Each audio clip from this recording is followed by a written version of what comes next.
in the I'm just getting started, or maybe still a little bit concerned about it.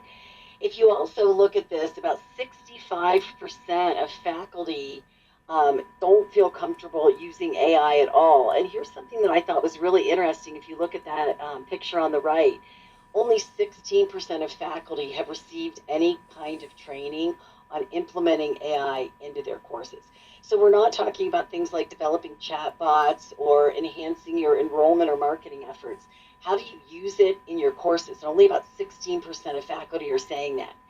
83%, so that's 84% of faculty are saying, I haven't really got much instruction. But here's another interesting one. 83% of educators say there's very little guidance on using AI from their institutions as a whole. So not just in the classroom, but very few guidelines about what should be done on your syllabi. How should students be allowed to use it? What's happening in your industries? Now, for those faculty that are using AI, this is how they say that they're using it. And you can see the majority are using it to do something in their classrooms, like create supporting resources, like a study guide for an exam, or to design an assignment, to create a course activity, like a case study. And then Cengage Learning did another interesting study here, a white paper, and they were looking, so these numbers look high, but what they're looking at is that percentage of faculty that say they're using AI, so 35 to 40%. Of that 35 to 40%, how are they using it? And I thought that first box was interesting. A lot of faculty are looking at it and saying, I'm just trying to find an AI tool to find out if my students are cheating. But the rest of them, 3/4 of those using it, are trying to do something to create something to improve their classes.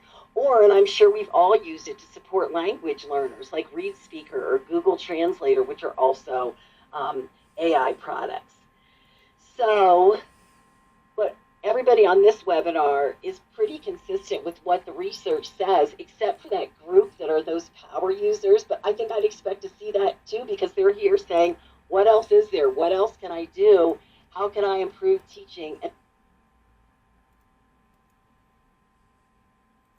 Sean, I think your microphone just went out.